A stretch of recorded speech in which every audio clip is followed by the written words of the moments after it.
Hi, I'm Kevin from Helpful Tutorials, and today we're going to be talking about Forbidden Island. This is a game I've been playing with my family for years now, and I want to go over and give you an idea of how to play. It's pretty simple to go ahead and get started. All you have to do is make your layout of cards look like this. These are the game pieces here. You pick your color. It's 2 to 4 players, ages 10 and up. And you have 4 treasures here that you need to try to win, and then you can go ahead and be victorious. The coolest thing about this is it's a different aspect of game. It's not competitive, it's cooperative. This is going to really help build the skills with you and your family or whoever you're playing to go through and do better decision making and get along and work together as a team. So definitely team building type game here. And before we get started, I just want to say there is a great replayability because the cards are always going to be random. So the different scenarios you have are going to go ahead and play out differently. Plus, you have different levels at which make the game harder. So you can go to Legendary and start up on 3 cards, flipping at a time instead of 2.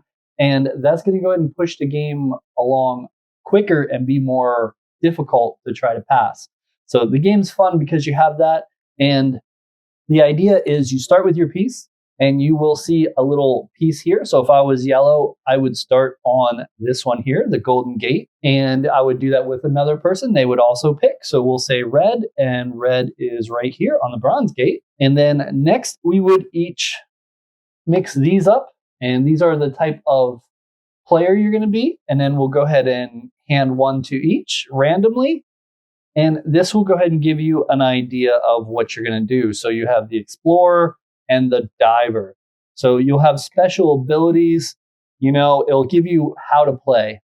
So this one will be take up the 3 actions, which means you can move your player. You can go ahead and trade a single card, or you could move twice and trade 1 card, move once, trade 2 cards. And then after you're done with your 3 actions, you get to draw 2 treasure cards. You have to discard down to 5. And then you need to draw flood cards equal to your water level. So just to give you an idea, I know it might sound a little overwhelming, but it's in parts and it's not that difficult. So once we get started, we're going to go ahead and hand out treasure cards. So you do 2 to each player, and then you would just put them up. And basically the idea is, we got 2 helicopter lifts. That's pretty crazy. I think there is only like 2. And they got this treasure here. So the idea is for them to try to get 4 of these and then go to where they can go ahead and get this treasure, which would be this card. So once you have 4 of them, you'd go here, and then you can claim that treasure for the 4 cards. You're only allowed a max of 5 cards. And then when you're done, you need to go through and draw your flood cards. So we already have our adventure cards. These are the treasure cards. And these are going to be the flood cards. So these are going to find out which islands are flooding. The harder of the difficulty you start in the game, the more that are going to get flipped. So we're at 3. So we would hit Dunes of Deception. And move this over here. So this is Dunes of Deception. We'll flip this here. And now that one can't be landed on because it's flooded unless you flip it. So to unearth it, you would have to look at your cards and see what actions you have.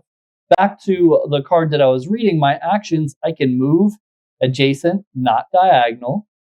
I can shore up on any adjacent tiles.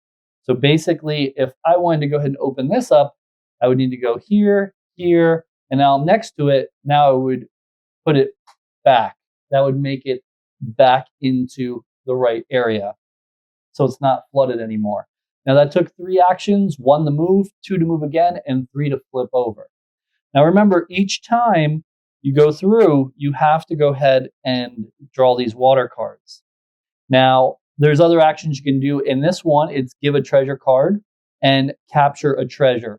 4 match cards on a tile. So when I did do this, I would also have to use one of my moves to capture it. So now I would have 2 more.